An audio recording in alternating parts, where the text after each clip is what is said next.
my friends. Jerry Rosa here in the Rosa String Works Man Cave. It is Monday, October 7th. Yeah, we're just about to kiss goodbye to 2024. I'm seriously telling you, it goes fast from here on. Got quite a few things to talk about. First of all, I'll remind everybody we have the auctions going on. The fiddle number 1 is up to $1,120. Fiddle number 2 is $800. And let's see, mandolin is at $6,000. We do have one bid on it at the opening price. So I'm, definitely biased, no question about it. But I'm telling you right now, if you've been looking for a really fine mandolin, that's it right there. That mandolin is just as good as it gets. Just telling you like I see it. I don't, well, I make a little off of it because I make my auction price is 15%, which is way cheaper than most auctions. They're 30% or more these days. And even Google takes 30%. So I take 15%, which I feel like I'm doing just fine with that.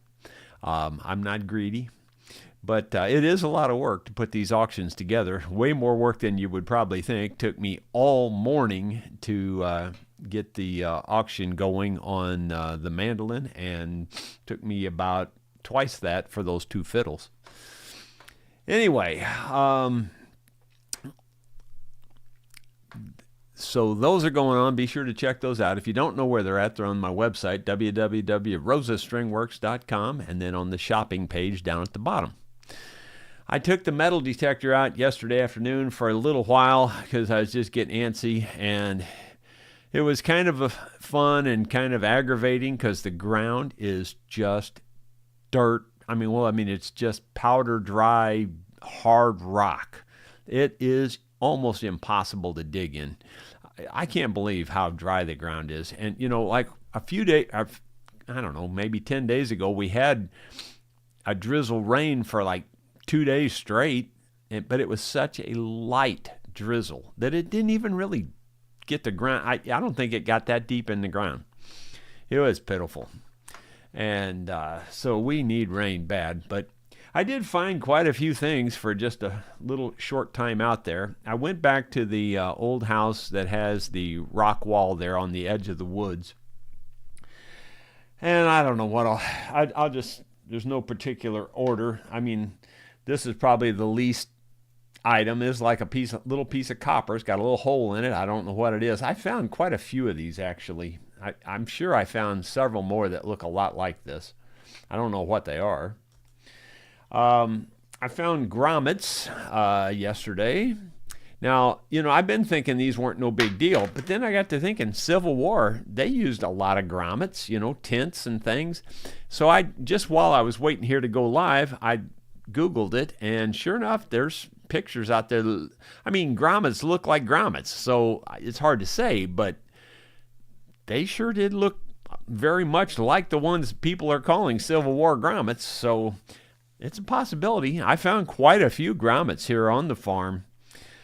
And, it's very likely that, farmers and different people that have lived here have lost grommets too. But it's possible there's Civil War. I just can't say for sure. Found the old piece of a hinge, just find all kinds of stuff out there. I have no idea what this is. It's just a big chunk of cast iron, I guess. But what I thought was interesting is how it goes to such a wedge edge there. Now this edge here is kind of stepped. You can see the step in it there. I don't know what this went to. My first guess is cook stove or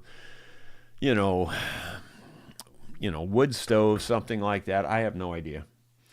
Then we found the obligatory bullets. Now these are fairly old ones. These are possibly black powder cartridges. They're a 303, I think it is. It's hard to read it, honestly. And then I found this little tiny butt end of a bullet. It's of the cartridge. I don't know what this one is either.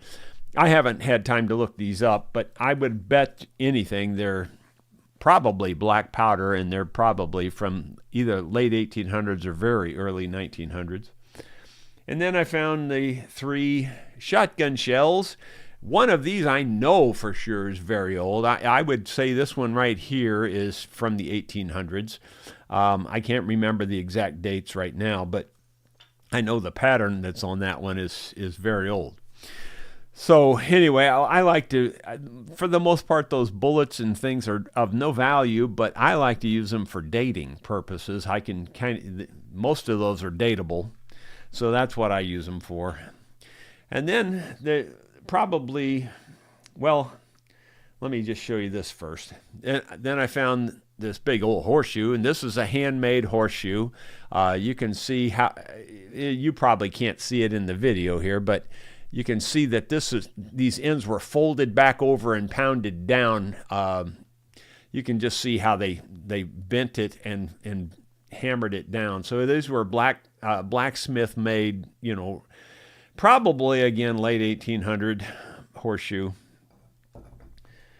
And then I have this item here that I wanted to see, and my question, I know what this is before I show it to you. I definitely know what it is, but I'm just curious, do you know what it is? It looks like it would be something that you would use for hanging or hooking something. I'll just give you a clue. It's not for hanging or hooking something up. It's real thin on this edge and a little bit thicker on this side. This side's a little thicker. This side is, I wouldn't say razor sharp, but it's relatively sharp. So do you know what that is? I'll just give you time to comment on it, and I'll tell you later if I remember. And if I don't remember, you'll have to remind me, and I'll tell you what it is. For me, the best thing I found is, again, it's not of any value, but it's cool, I think. I found this little United button.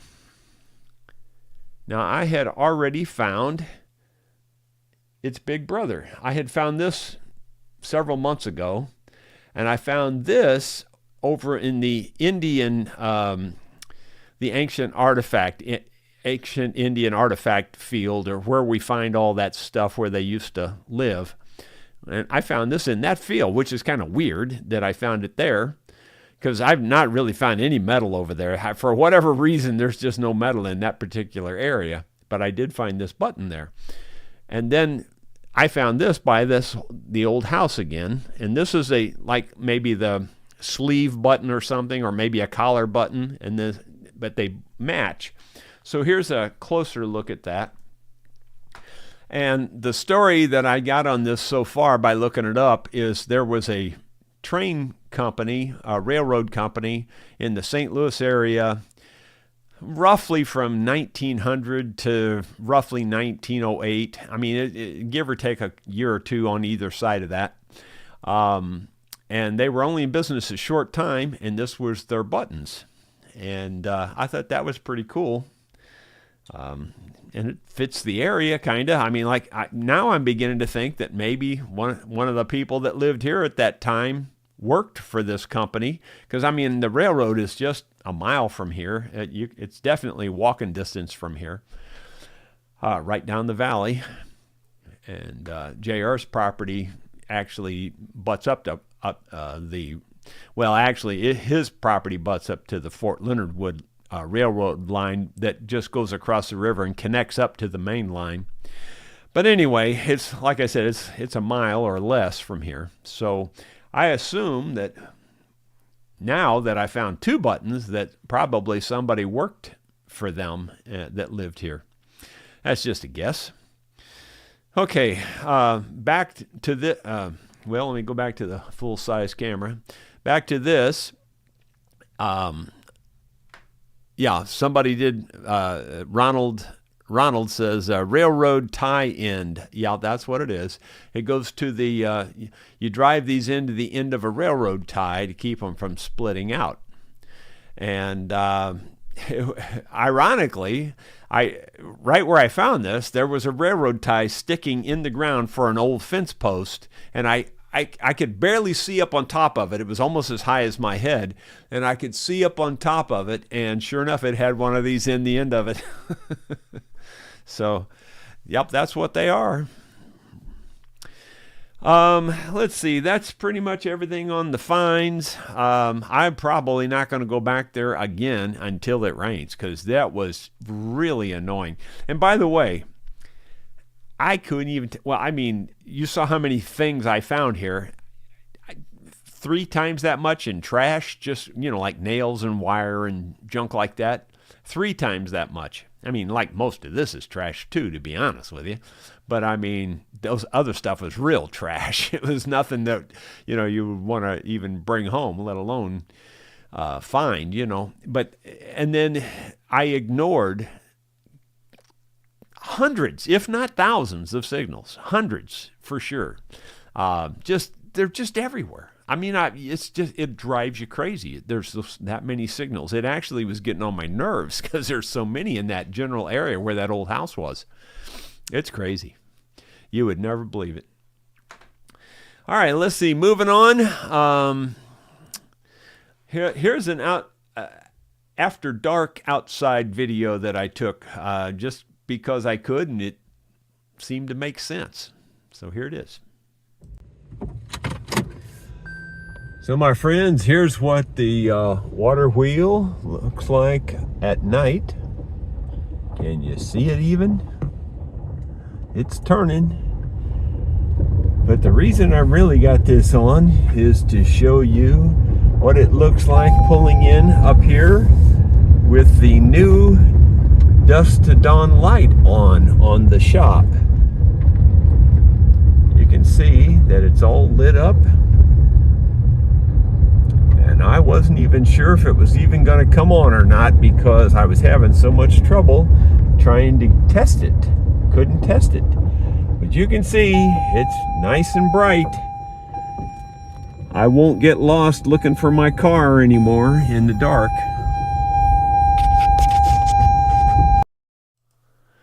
And maybe you could sort of get a feel of how dark it is here. I mean, there's no lights around here. When the sun goes down, it's dark. I mean, you can really see the stars. It's amazingly dark. But I think most of you know I received those outdoor lights to put on my buildings, and of course I made a video installing that first one. I don't know if I'm going to make videos on installing the other two, but I'm going to install the other two, one on the metal building as you round that curve just after you pass the water wheel. Then you turn left down the hill there, and the metal building is on the right, so I'm going to probably put one on the end of the metal building.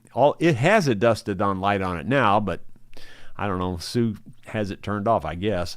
And it's one of the old mercury vapor types that take forever to come on. And if you turn it off, when you turn it back on, I don't even know if it will come back on. It doesn't. I don't have the patience to wait on it. I know that. It never does come back on while I'm standing there. Well, anyway, so I'm going to replace that with one of these LED dusk to dawn lights. They're really nice. They really are nice lights. And let's see, then I also have a, I told you, I've been piddling around with this mini skid steer, just trying to figure things out. And I made the forks for it, last week or whenever. And I started, putting those to use. Well, now I'm thinking, boy, it sure would be nice to have a grapple on those forks where I could grab things and, hold them, like logs mainly, to keep them on the forks. Because they want to, if the forks tilt down, well, whatever you got on there is going to roll off or slide off. But if you have a grapple on there that just reaches down and holds it, then it can't. So I thought that's going to be my next project, is to build the grapple for that. So here is a precursor to that.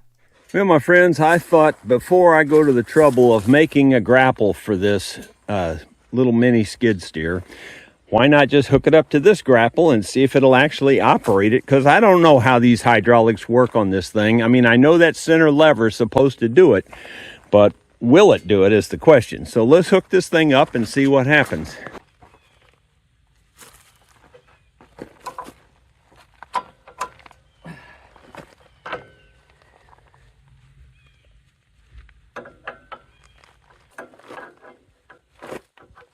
There it went. Maybe there was pressure on it. Okay, well, we've got her hooked up. I'm going to start the thing and operate that lever. And you should be able to see this boom going up and down. I'll turn the camera that way a little bit more.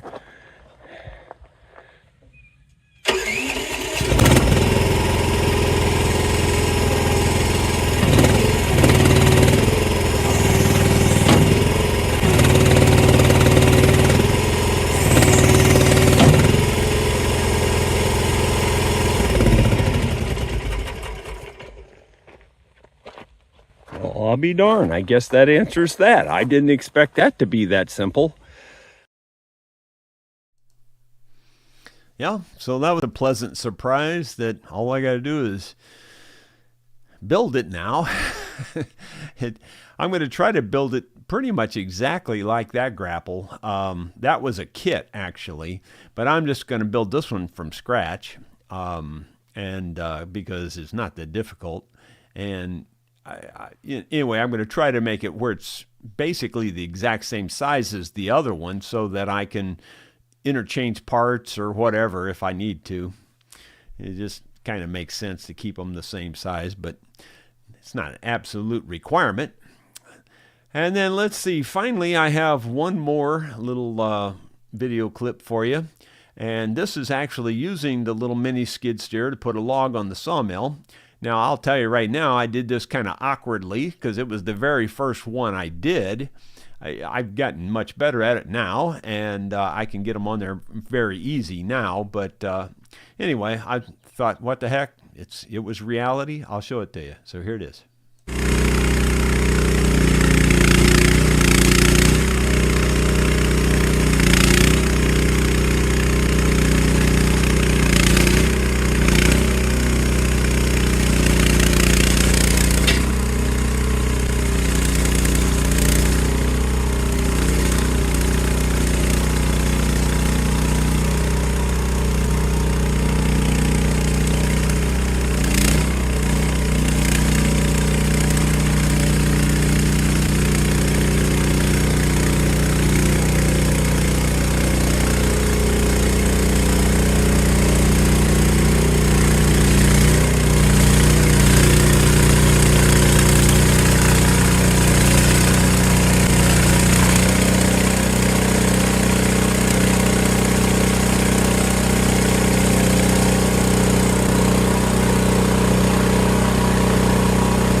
So that wood there that I was sawing up, or that lumber, is for the stairs for the water wheel house. I sawed up. They're about 8 inches wide, and I sawed them up almost 3 inches thick.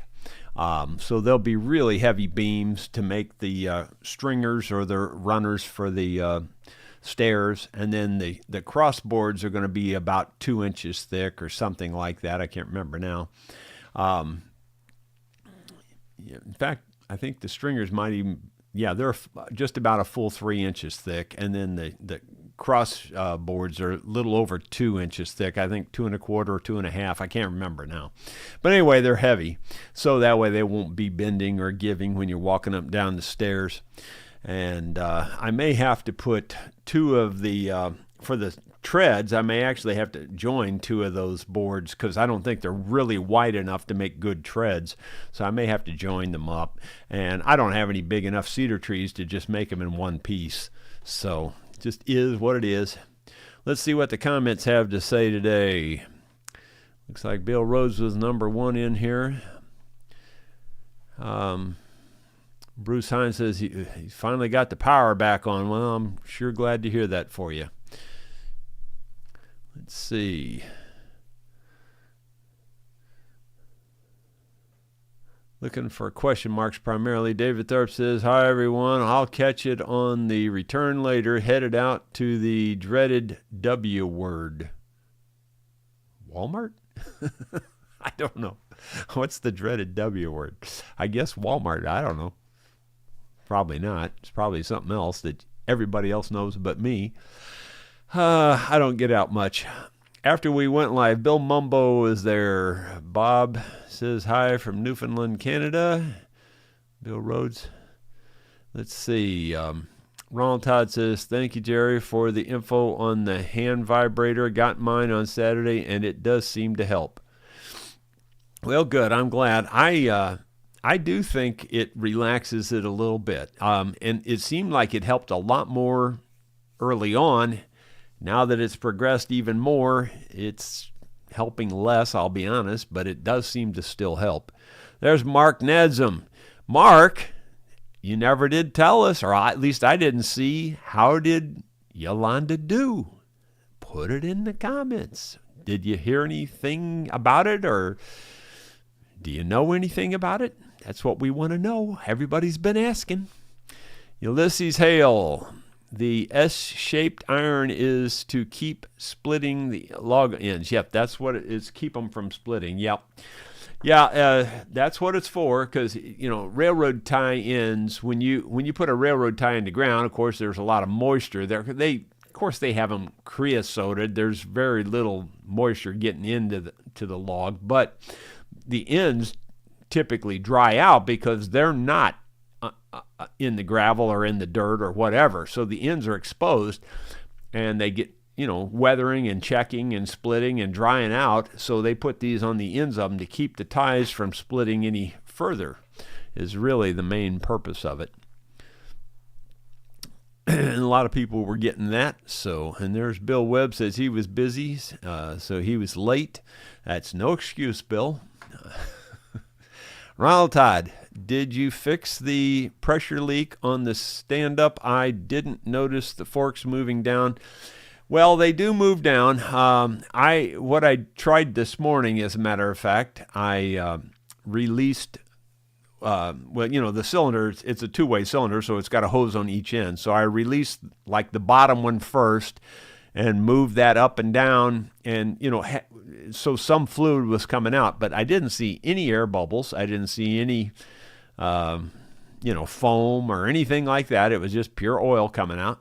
And I did the same thing to the top one and worked it back and forth, and again, just pure oil coming out. I didn't see any foam or air or anything. So the vote's still out on what's causing that. I mean, I guess it could just be the internal cylinder leaking, I guess, but gosh dang it, it's basically brand new. You wouldn't think a new cylinder would leak like that.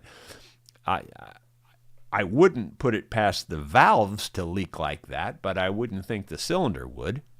But then again, who knows? I have no idea what caused it, but they definitely leak, and it doesn't take very long for them to sag down. That wouldn't even be that big a deal if you could operate multiple functions. But the way these little skid steers are made, you can go forwards, backwards, or you can dump or tilt or lift or whatever, but you can't do both at the same time. In other words, you can't be going forwards and tilting, and you can't be going forwards and lifting. You can't do that. It just won't let you. So, that's the aggravating thing, means that you have to stop, then tilt it back up, and then go forward again. That's what's aggravating. It wouldn't be quite so bad if you could tilt it while you're moving, but you can't. You got to stop. Let's see. Rod Wintler, work. Oh, the big W, work. I've been retired 20 years. I don't remember that word. Yeah, you're right. I don't know what I was thinking. Out here, our worst thing is going to Walmart because it's so crowded here. I mean, I don't know if it is like that everywhere, but man, here in Rolla, it's like standing room only when you go there. It's just pitiful. Yeah, Ronald Todd, work. I knew it was something obvious that I just was stupid on. And there you go. Ronald Todd says, where's Dottie? I don't know. I'm hoping everything's okay. Wavy gravy. A robber held up a well-dressed man and yelled, "Give me all your money." The man said, "I'll have you know I'm a U.S. congressman." The robber said, "In that case, give me all my money." And that's a fact. Oh, man. Yeah, don't even get me started on that one. I am not a politician fan, let me tell you. Not at all. On any side, anywhere, they should all be in jail. That's just my standard answer. And the very best one should be in jail, and the worst one, there's no telling what I would do to them. So anyway, but it's a good thing I'm not the one enforcing the laws, because they'd be enforced. For sure. Well, guys, I don't know. That's about everything I know. I'm going to go ahead and go outside. We should have, I'm looking out the window just in case I'm missing it right now. Nope. We should have MFA is supposed to be bringing a large tank, a 300-gallon tank for fuel, for gas. We've already got one for diesel fuel. And Sue is running every other day to get 5 or 6 of those 5-gallon cans filled up. I mean, like just every 3 or 4 days she's running to get those filled up. It's just, you would not believe how much gas she goes through. It's unbelievable. It really is truly unbelievable. So we're getting a 300-gallon tank, and that way maybe once a month. It's just nuts. Just absolutely nuts. Gary Hayden, Jerry, does your group do the song Wait a Minute? We've done it. I think Bill might do it. It's Gary or Bill, one has done it. Yeah, that's a good song. That's Seldom Seen. Pretty much anything by Seldom Seen is my favorite. Seldom Seen really is one of my very favorite groups. Of course, Tony Rice, the Bluegrass Album Band, if you've ever had those albums, those are some of my favorites too. And there's so many other really good groups. I mean, you could go on all day and mention good groups, but I'm talking, I'm older school, and even these groups at one time were considered the new groups, but I really like Seldom Seen a lot, and especially liked him when John Duffy was when he was in the group, and Ben Eldridge playing the banjo. Ben Eldridge, he never got the credit he deserved on that banjo. He was really good on that banjo. And anyway, let's see. There's some more popping up here. Bill Rhodes says, "Have you ever heard of Home Free?" Yes, I have. Yeah, they're good. That's an a cappella group.